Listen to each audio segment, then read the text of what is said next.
And joining me now is the man credited with laying the foundation for the AI revolution, the godfather of AI, Nobel Prize-winning computer scientist Geoffrey Hinton. Professor, thanks for joining us. So your research on neural networks paved the way for this modern AI boom. I interviewed you 2 years ago, right after you quit Google, and you first began warning the world about what you saw as the risks of AI. When you look at how AI has progressed since then, are you more or less worried about it? I'm probably more worried. It's progressed even faster than I thought. In particular, it's got better at doing things like reasoning and also at things like deceiving people. What do you mean by deceiving people? So an AI, in order to achieve the goals you give it, wants to stay in existence. And if it believes you're trying to get rid of it, it will make plans to deceive you so you don't get rid of it. NVIDIA CEO Jensen Huang said recently about AI, quote, "Every industry needs it, every company uses it, and every nation needs to build it. This is the single most impactful technology of our time." Do you agree with that assessment? I agree that it's the single most impactful technology of our time, yes. Do you think the AI revolution could have a similar impact on society as the creation of the internet or even the Industrial Revolution in the 18th century, or even bigger than that? I think it's at least like the Industrial Revolution. The Industrial Revolution made human strength more or less irrelevant. You couldn't get a job just because you were strong anymore. Now it's going to make human intelligence more or less irrelevant. Now, you and we in the media tend to focus on some of the downsides of AI. There are positives, obviously, otherwise you wouldn't have worked on it early on. A lot of people are working to use this technology to benefit humanity as well, to lead to advances in medicine and the like. But you think the risks from AI outweigh the positives? I don't know. So there are a lot of wonderful effects of AI. It'll make healthcare much better. It'll make education much better. It'll enable us to design wonderful new drugs and wonderful new materials that may deal with climate change. So there's a lot of good uses. In more or less any industry where you want to predict something, it'll do a really good job. It'll do better than people were doing before, even things like the weather.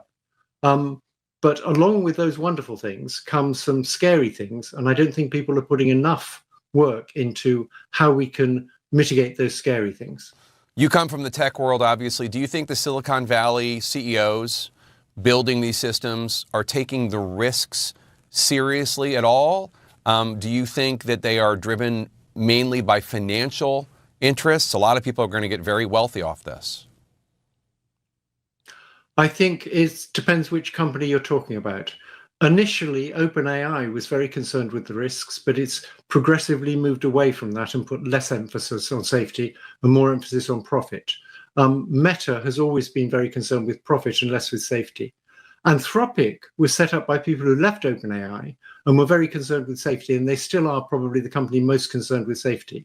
But of course, they're trying to make a profit too. What do you think the government should do, if anything, when it comes to regulation of AI, putting some sort of restrictions or some sort of oversight? There's many things they should do. The very least they could do is insist that big companies that release chatbots do significant testing to make sure those chatbots won't do bad things. Like now, for example, encouraging children to commit suicide. Now that we know about that, companies should be required to do significant testing to make sure that won't happen. And of course, the tech lobby would rather have no regulations, and it seems to have got to Trump on that. And so Trump is trying to prevent there being any regulations, which I think is crazy. Can you know these tech CEOs? I don't. When one of them learns that an AI chatbot has talked a child into suicide, what is it that stops them? What is it that, I mean, my impulse would be, well, holy smokes, stop AI right now until we fix this so not one other kid dies. But they don't do that. Can you explain to us what their thinking is, if anything? Well, I don't really know their thinking. I suspect that they think things like, well, there's a lot of money to be made here. We're not going to stop it just for a few lives. But I also think they may think there's a lot of good to be done here, and just for a few lives, we're not going to not do that good. For example, for driverless cars, they will kill people, but they'll kill far fewer people than ordinary drivers. So it's worth it. Tech, you have said that you think there's a 10 to 20% chance that AI takes over the world. People at home might hear that. They might think it sounds like science fiction. It's alarmist. But that's a very real fear of yours, right? Yes, it's a very real fear of mine and a very real fear of many other people in the tech world. Elon Musk, for example, has similar beliefs. You wrote that 2025 was a pivotal year for artificial intelligence, for AI. What do you think we're going to see in 2026? I think we're going to see AI get even better. It's already extremely good. We're going to see it having the capabilities to replace many, many jobs. It's already able to replace jobs in call centers, but it's going to be able to replace many other jobs. Each 7 months or so, it gets to be able to do tasks that are about twice as long. So for a coding project, for example, it used to be able to just do a minute's worth of coding. Now it can do whole projects that are like an hour long. In a few years' time, it'll be able to do software engineering projects that are months long. And then there'll be very few people needed for software engineering projects. All right, Geoffrey Hinton, thank you so much. We really appreciate your time, and we hope that people are listening to your warnings. You're not known for mincing words on any subject, and you certainly haven't minced them about what you call the unprecedented threats posed by AI. What are you most specifically fearful of? Fearful of a lot, Jake. This is the most consequential technology in the history of humanity. It will transform our country. It will transform the world. And we have not had in Congress, in the media, and I'm glad you're doing this show, or among the American people, the kind of discussion that we need. Some examples. First of all, who is pushing this revolution in technology? It is the richest people in the world. Elon Musk, Zuckerberg, Bezos, Peter Thiel. Multi-billionaires are pouring hundreds of billions of dollars into implementing and developing this technology. What is their motive? Do you think they're staying up nights worrying about working people and how this technology will impact those people? They are not. They are doing it to get richer and even more powerful. That's issue number one. Who is pushing this technology? What does that mean for all of us? Number two, economically. This is what Elon Musk, putting hundreds of billions of dollars into the technology, says, quote, AI and robots will replace all jobs. Working will be optional, end quote. Bill Gates, hundreds of billions of dollars into this technology, quote, humans won't be needed for most things. Well, I got a simple question.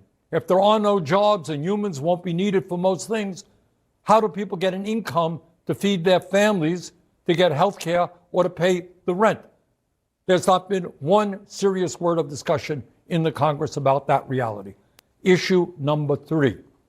Studies out there tell us what we all know to be true. Young people now are spending an enormous amount of time with AI. There are kids who are now getting most of their emotional support from AI. Yeah. If this trend continues, what does it mean over the years when people are not getting their support, their interaction from other human beings, but from a machine? What does that mean to humanity? And maybe last but not least, I did a symposium at Georgetown with Geoffrey Hinton, who is considered to be the godfather, Nobel Prize winner of AI. He thinks that AI is soon going to be smarter than human beings. So the science fiction fear of AI running the world is not quite so outrageous a concept as people may have thought it was. Those are some of the issues that are out there. On the subject of the replacement of millions of jobs, I want to play something that the CEO of Google, Sundar Pichai, said last month about that topic. AI is the most profound technology humanity is ever working on, and it has potential for extraordinary benefits, and we will have to work through societal disruptions. Right. It will create new opportunities. It will evolve and transition certain jobs, right? And people will need to adapt. Now, the way he talks about it, it is, this is happening, and we, humanity, need to figure out how to adapt to it. Right? While they make huge amounts of money. Yeah. Well, I think one of the things I think we need to do, and right now, among many other things, we're seeing data centers sprouting all over the country, raising electric bills for people in the communities, et cetera. I think we need to be thinking seriously about a moratorium on these data centers. Frankly, I think you got to slow this process down. It's not good enough for the oligarchs to tell us it's coming, you adapt. What are they talking about? They're going to guarantee health care to all people? What are they going to do when people have no jobs? What are they going to do? Make housing free? So I think we need to take a deep breath, and I think we need to slow this thing down. One way to do it would probably be a moratorium on data centers. The CEOs would no doubt say you would be stifling entrepreneurship and innovation. Well, I look at it a little bit differently, and I think as a nation, as a world, we have got to do it. Is technology bad? Of course it's not. There are good aspects, bad aspects. The function of technology must be to improve life for human beings, not make Musk and Zuckerberg and Bezos even richer than they are. So let us work together to say, okay, if technology is going to radically improve worker productivity, are we going to reduce the work week substantially, making sure the workers continue to get the same pay? Right. If workers are thrown out on the street, how are they going to have health care? Obviously, let's guarantee health care to all people as a human right, etc. So you talked about a moratorium on these new data centers. Yeah. What are some of the other recommendations you want Congress to take as soon as possible? I think we need to vigorously study the impact that AI is having on the mental health of our country. Kids now, among other things, kids can't read books anymore. It's too hard. Their attention span is too weak. So what we need to do is, I worry very much about kids spending their entire days getting emotional support. So we have got to take a hard look on that. And if we conclude that these technologies are creating more isolation, more loneliness, more mental illness, you know what? We've got to figure out a way to stop it. So the president just blocked Right. states from taking on any sort of AI regulation. Right. Meanwhile, Congress hasn't done anything. I mean, you are trying. Senator Hawley and Senator Britt on the other side of the aisle are trying, but there doesn't seem to be much of an appetite. Is that because, do you think, these AI technologies, the companies are so wealthy and affecting the willingness of legislators to do their job? That's a very important part of it. Look, Elon Musk himself contributed over $270 million to elect Donald Trump the president. These guys have now come up with their super PACs to try to make sure that there is no regulation. So yeah, they are a very, very powerful entity, and I think that is one of the reasons why Congress has not been responding effectively. Some Republican lawmakers, as I mentioned, Hawley and Britt, open to regulating. Others seem wary of any sort of involvement in this technology. Do you think ultimately that there will be a bipartisan majority willing to take any sort of action? Well, any sort of action is a big, what does that mean? Any sort of legitimate action? Significant action. Yeah. I don't know. Look, again, this technology is not being pushed by mom and pop store owners. It is being pushed by the wealthiest, handful of the wealthiest, the most powerful people on earth. Can they be stopped? I don't know. But that raises a broader issue, the future of democracy, because it's not just AI and technology. These guys have unbelievable wealth, unbelievable power. What does that mean to the future of democracy? 올해가 며칠 남지 않았습니다. 미국 시사주간지인 타임에선 매년 이맘때쯤 올해의 인물을 선정하는데요. 2년 전엔 테일러 스위프트, 지난해에는 트럼프 대통령이었는데 올해는 한 명이 아닙니다. 지금 보시는 건 뉴욕 고층 건물 위인데요. 왼쪽부터 저커버그 얼굴이 일단 보이고요. 일론 머스크도 있고 가죽 자켓을 입은 젠슨 왕에 또 여기서까지 노트북을 하고 있는 샘 올트먼의 모습까지 참 익숙한 얼굴들이죠. 8명의 AI 기업 CEO들입니다. 1930년대 뉴욕 건설 노동자들을 촬영했던 유명한 사진, 마천루 위에서의 점심을 패러디한 건데요. 다른 표지도 한번 볼까요? 여기서는 AI라는 글자가 보입니다. 지금 공사가 한창인데 열심히 무언가를 지어 올리고 있는 모습인데요. AI를 상상하고 설계하고 구축한 이들. 타임지가 올해의 인물로 선정한 건 바로 AI 설계자들이었습니다. But we're looking at the larger group of researchers, CEOs, yes, but also scientists and real people who are out there and have contributed to AI, who use AI, and are part of this larger system that's kind of always growing and changing. 이들이 올해의 인물로 꼽힌 건 AI의 힘이 본격적으로 드러나기 시작한 게 바로 올해이기 때문이라는 것이 타임지의 설명이었습니다. 일상생활까지 파고든 AI의 확산이 반영된 건데요. 3년 전에 등장했던 챗 GPT는 폭발적인 성장을 이루면서 어느새 전 세계 인구의 10%나 쓰고 있습니다. 일상을 넘어 트럼프 행정부의 정책 중심에도 AI가 있었습니다. 올해 초 트럼프의 취임식 현장인데요. 애플의 팀 쿡 CEO, 아마존의 제프 베이조스부터 일론 머스크, 저커버그 등 거물급 CEO들이 대거 출동했습니다. 그러니까 AI 시대 속에서 빅테크들이 정부 정책과 얼마나 밀접해 있는지를 보여줬는데요. 취임식 바로 다음 날 오픈 AI, 오라클 그리고 소프트뱅크는 AI 데이터 센터를 짓기 위해서 5천억 달러 투자 계획 스타게이트 프로젝트도 함께 발표했습니다. AI는 미중 경쟁 등 국제 관계에도 큰 변수로 작용했습니다. 타임지는 AI가 핵무기 이후로 강대국 간의 경쟁에서 가장 중요한 도구가 됐다고 평가하기도 했는데요. 그런데 모든 발전엔 또 이면이 있죠. 타임지는 AI의 어두운 면도 경고했습니다. 먼저 에너지 소모가 엄청나고요. AI 거품에 대한 우려도 큰 상황입니다. 타임지가 AI 설계자들의 발표한 바로 그날 오라클의 주가는 주식시장에서 10%대 급락했습니다. AI 관련된 비용 지출이 막대하다는 우려 때문이었습니다. 또 AI가 사람의 일자리를 뺏는다는 위기의식도 지금 커지고 있죠. 마이크로소프트도 올해 전 세계 직원 9,000명을 감원할 정도였습니다. 또 소수의 기업 리더들에게 권력이 집중된다는 비판도 나옵니다. 지난주 미국 플로리다에서 열렸던 현대미술 행사 아트 바젤에서는 메타 CEO 마크 저커버그와 일론 머스크 얼굴이 달려있는 로봇 개가 화제였는데요. 이게 기괴하면서도 우스꽝스러운 모습인데 작가는 빅테크들이 AI로 우리를 통제하는 걸 풍자한 거라고 밝혔습니다. 여기에 더해서 가짜뉴스의 확산과 또 딥페이크 영상도 문제입니다. 지금 보시는 건 방탄소년단 리더 RM의 얼굴과 목소리를 조작해서 만든 불법 온라인 도박 광고입니다. 이럴 때는 참 AI가 무섭다는 생각이 드는데요. 또 최근에는 챗 GPT가 이용자의 망상을 부추기면서 실제 살인으로까지 이어졌다며 소송이 제기되기도 했습니다. 타임지 표지를 장식할 정도로 AI와 그 설계자들이 주목받은 2025년 올해.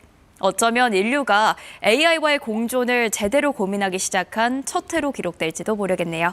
지금까지 더블유 언박싱이었습니다.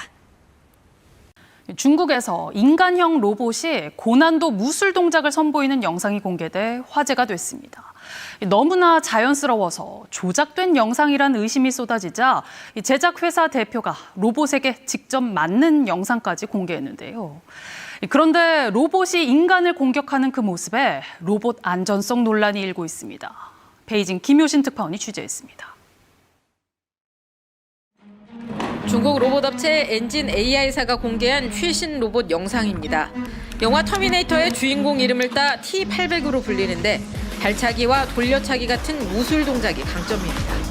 사람의 버금가는 유연한 동작에 AI로 만든 영상 아니냐는 의심이 커지자 회사 대표가 직접 나섰습니다. 실제 상황임을 증명하겠다며 로봇에게 얻어맞는 걸 보여준 겁니다. 太骂了！刚才提到那氧气是，如果不带护具，没有人能撑得住，这里绝对会骨折。 로봇의 성능이 확인됐다는 판단에 회사는 단번에 2천억 원대 투자를 유치했지만 로봇의 안전성 논란으로 불똥이 튀었습니다. 이게 인공지능 영상이 아니라면 우린 정말 큰일이다.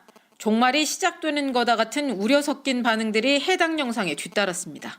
중국의 인간형 로봇의 상당수는 로봇 제작 회사가 관리를 편리하게 하기 위해서 원격 조정이 가능케 설계됐는데 해킹에 노출될 위험이 있습니다. 또 로봇 자체 결함으로 로봇이 다른 로봇에게 엉뚱한 명령을 내리는 웃지 못할 일도 벌어졌습니다.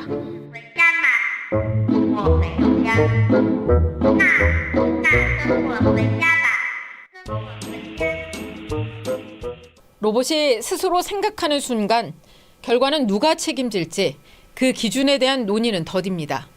그 사이 중국은 인공지능과 로봇 몸체를 결합하는 피지컬 AI 개발에도 속도를 내고 있습니다. 베이징에서 KBS 뉴스 김효신입니다. 박대기 핫클립입니다. 최근 중국에서 열린 로봇 격투기 대회입니다. 자연스러운 몸놀림에 이러다 사람도 치는 거 아닌지 겁나기도 합니다. 인공지능 로봇이 반란을 일으켜 인류를 공격한다. SF 영화의 단골 소재인데요. 더 이상 상상 속 이야기만이 아니게 됐습니다.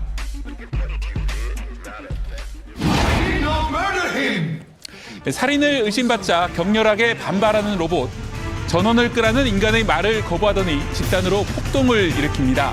이 영화처럼 인공지능이 인간의 지시를 거부한 사례가 현실에서도 결국 보고됐습니다.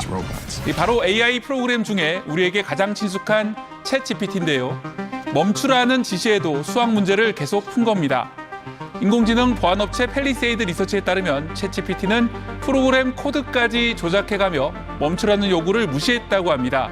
인간의 지시를 거부한 첫 사례라는 주장인데요. 지난해 로벨상을 받은 인공지능의 대부 제프리 힌트는 인공지능을 아기 호랑이에 비유했습니다. 성장한 뒤 당신을 죽이지 않을 걸 확신할 수 없다면 걱정해야 한다고 경고했는데요. 이런 우려 속에서도 유독 우리나라에선 챗GPT 인기가 엄청납니다. AI 관련 자격증 응시자를 봤더니 5명 중 1명은 50대 이상인 것으로 나타날 정도인데요. 이것을 알아야 내가 앞으로 살아가는 세상이 재미있을 것 같고 또 주변에 어린 애들도 내가 그걸 알아야 같이 서로 대화도 할 수 있을 것 같고. 새롭고 빠른 것을 갈망하는 사람이 많아서일까요? 챗GPT를 돈 내고 이용하는 구독자 수는 우리나라가 미국에 이어 전 세계 2등입니다. 한국 법인을 별도로 세울 정도입니다. 학교 숙제서부터 번역과 자료 제작, 자기소개서 등 일상의 모든 사무에 이용합니다. 특히 사진을 만화 그림체로 바꾸는 게 최근 유행하면서 남녀노소 부담 없이 챗GPT에 접근하게 됐죠.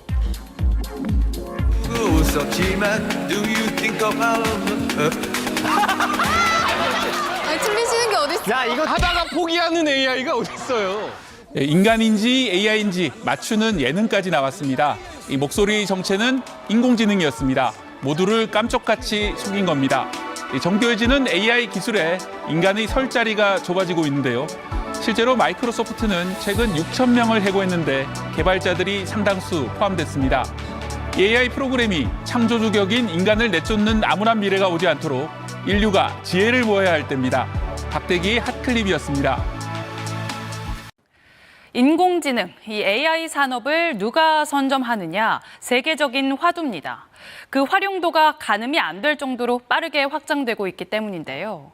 암 정복도 멀지 않았고 정밀한 예측으로 기후변화 해결책도 제시할 거란 기대감이 커지고 있습니다.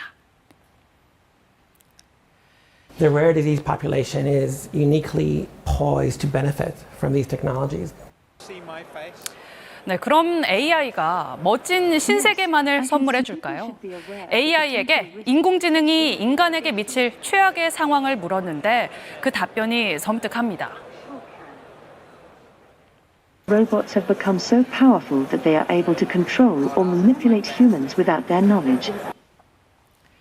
네, 게다가 인공지능 개발자들까지 AI가 인류의 멸종을 초래할 수 있다고 우려했는데요. 그 배경이 무엇인지 김기수 기자가 보도합니다.